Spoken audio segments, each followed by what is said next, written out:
Hello, everybody. This is Claude, aka the Black Negotiator, and I'm super excited to be here today to celebrate Kwanzaa. So, for those who don't know, Kwanzaa was created during the aftermath of the Watts riots in the US. And in tough times, I really love this idea of elevating the best of people. And we can all agree that 2020 was at best a challenging year for people. So, over a period of 7 days, I will interview seven very special guests, and each interviewee's theme will be based on one of the seven principles of Kwanzaa.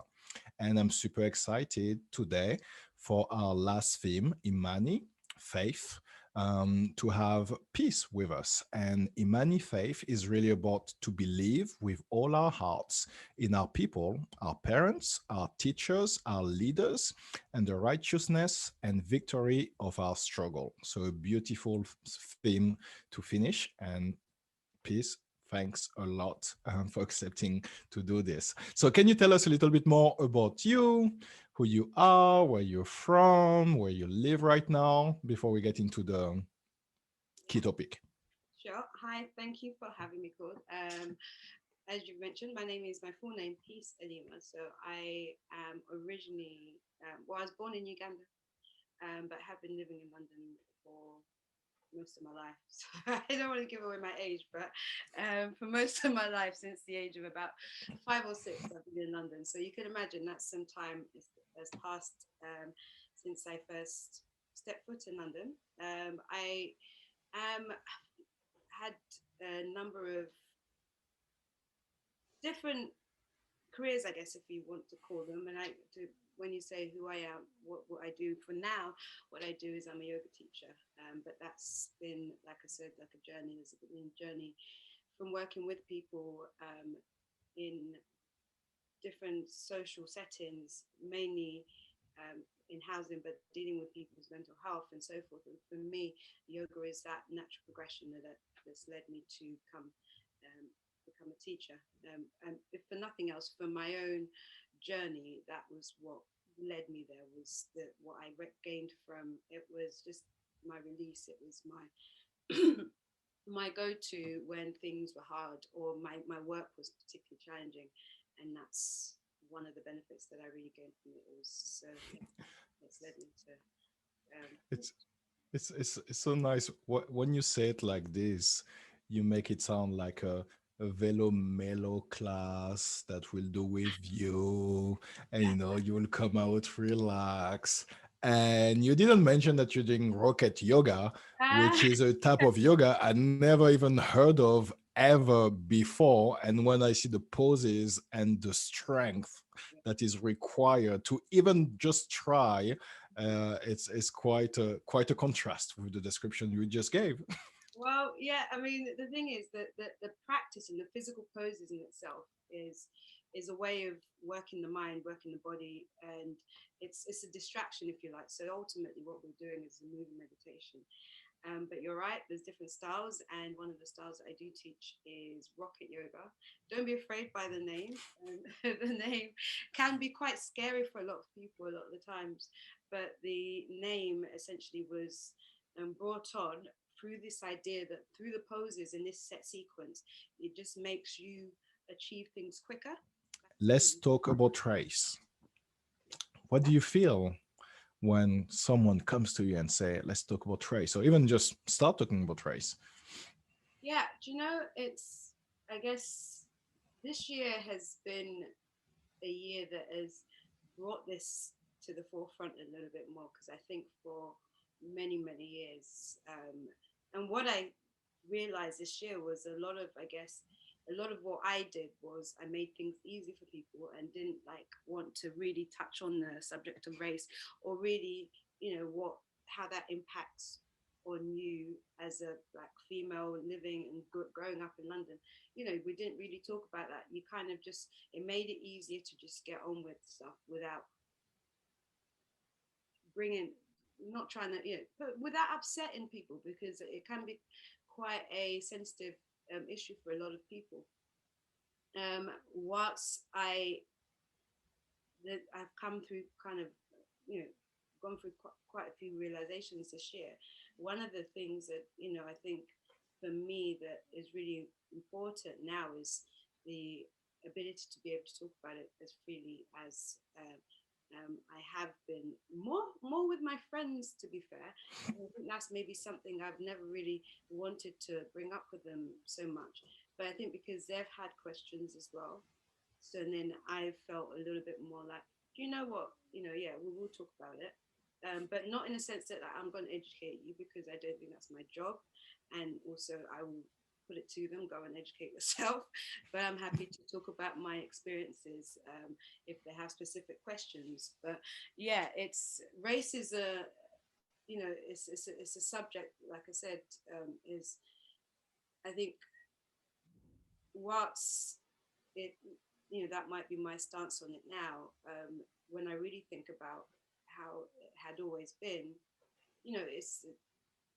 it's really not fair that I haven't been able to, I haven't, as a black Yeah. person, been comfortable to bring this up, or to be freely say, like, but even now, why is it that in schools they still don't have the black history? Why aren't we educated about what happened with the British Empire, what colonial times? Why isn't that still something that's been brought into schools now? So Yeah. these are subjects that I remember. Cool, to be fair, I left. I was doing history in secondary school, and I think the way the English education system works is you choose three out of, you do year 7 and year 8, you do history, geography, and then year 9, 10, 11 to go on to do your exams. You choose one of those subjects to go on to do. And I dropped history for the simple fact that for 2 years I'd been learning about a history that had nothing to do with me. And even then I felt strongly about it, but Oh, it wasn't something I could freely talk about, because it was just the way things are. I wasn't in a position to challenge the school as to, why aren't you teaching me my black history? This wasn't something that was done. So instead I stopped studying history altogether, because I just thought that's the only history that I have access to. So then I yeah. won't bother learning it. So, when I think about it now, it's always been something that's been an issue for me. But, we can just hope that this is now something that we continue to talk about, and it starts to bring about change, because it's not just about talking about it. It's about making sure the younger generation are learning about each other, learning the real reality of what happened. Let's be honest, like, England wasn't, and a lot of Europe, what they did in going to, different parts of Africa, and like different parts of the world, and just Yeah. really causing destruction, that they didn't do well by different parts of the world. And these are things, subjects that we need to talk about, and we need to make sure that it's freely available for people to make up their own minds and actually learn about the history, the reality of the history. All right. Now, when we think about our theme, Imani Faith, um, has there been something recently that really inspired you around that theme? Something that you've seen or experienced? It's a difficult world right now, and I think just any kind of one thing that I've, and it's a daily kind of work that I find that I've had to do, and I believe, perhaps it could be the same for others, is just kind of staying committed to your own development. I think is something that I've had to do, especially with the year when everything is taken out of your hands, and like none other. Like every time you think that we're finally okay, we're just getting used to something, then something else changes. There's another change in the. You've got tier 3. I heard this morning there might be a tier 4 they're bringing, and I'm like, What? I know. I was like, oh, I can't cope with this. But I think with this kind of constant movement and change, is I've been trying to just try and stay grounded and stay in the knowledge that it will pass. And I think that's one thing that has really resonated with me a lot. This will pass. This too shall pass. Um, But yeah, I would say that's the only thing with just, it's so difficult to, at the moment, even just think about a time before COVID, because I can't remember what that was like. And to then try and look past what that will look like. But just try and stay grounded is one thing that I've been managing to do. And I call on my faith, my practice with the physical practice in yoga, but then the true sense of the practice, which is essentially meditation. So it's Yeah. just sitting with yourself and just staying rooted in yourself and knowing that, yeah, just try and stay grounded. So staying grounded, being optimistic, and looking forward and hope and being hopeful about the future. Yes. Yeah, I think we all need to practice that. That is for sure. Exactly. So when you think about that, staying grounded, thinking about the future, being optimistic, Mhm. what advice would you give to your younger self? Yeah, this is one like I would for sure to my younger self say trust in yourself more, Mhm. but sit and listen to yourself. Yeah, and I have to say meditation has a lot to do with this in the sense that like the practice is really just trying to sit with your own thoughts and hear what is really true to you, rather than, because we have a lot of voices, we hear other people's opinions about everything. So taking more time just to be with you and just sit with yourself and hear your own thoughts, and then be guided by that, but rather than acting from a place where you're guided by other people's voices and sounds. And I think that would be one of the most important things that I would have told my younger self, because I think, when you're growing up, it's, I'm still growing up, to be fair. I look forward to this day when I can call myself and believe that I'm an adult.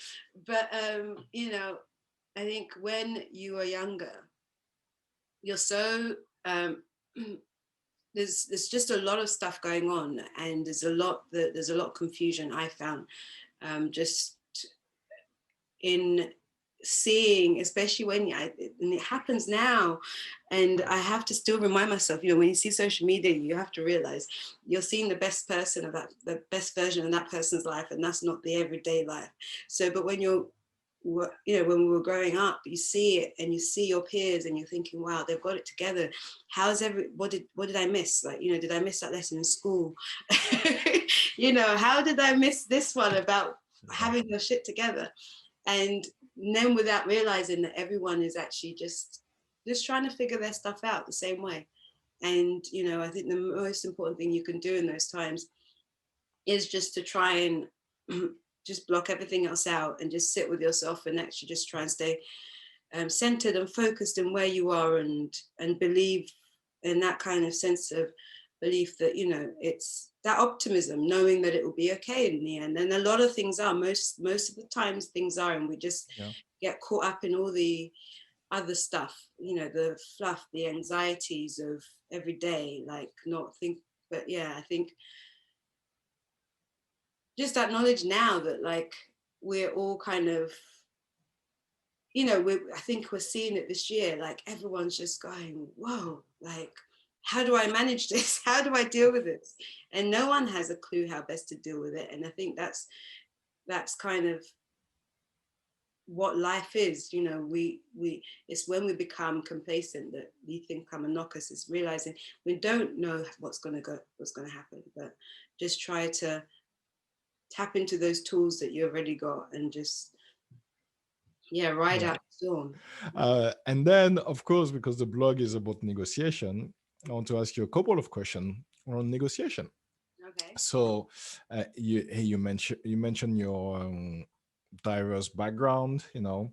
Being born in Uganda, living in London. Yeah. So, how do you think? Well, the first question is, do you think your cultural background impacts how you negotiate or how you influence people, and also how you're influenced by people?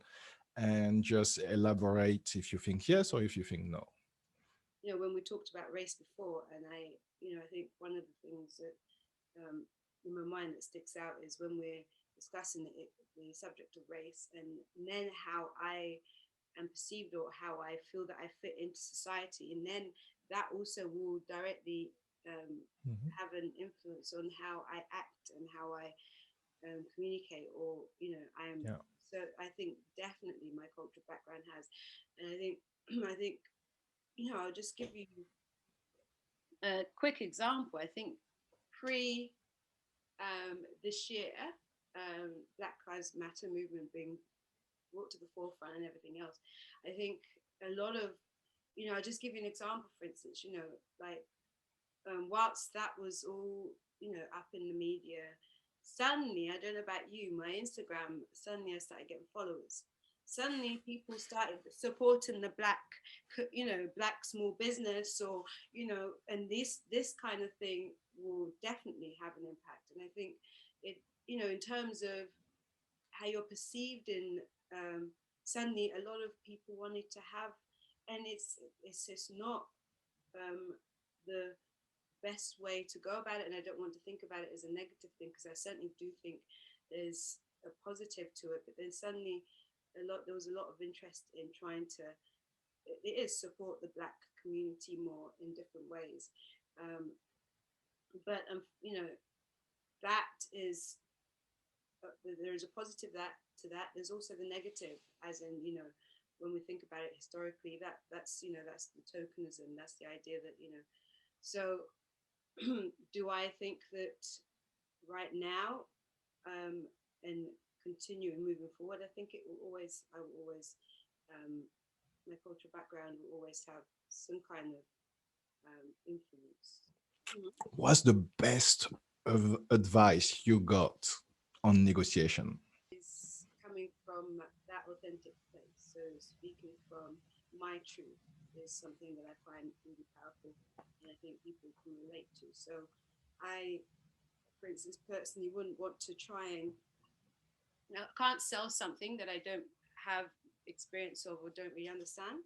So knowing that, whether it's a product or it's a practice or something, I would only want to speak from that place.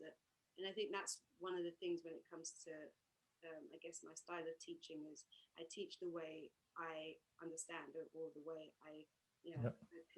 I can put myself in that position of that first time looking at that crazy yoga pose and going, I could never do that. I can, and then I have to break it down and make sense of it. So the only way I know how to make sense of something is when I've had experience of it. So I think that would be my best advice, in the sense that come from your sense, speak from your truth, Yeah. and that is something that people can relate to, um, and it makes it personable. So yeah. Perfect.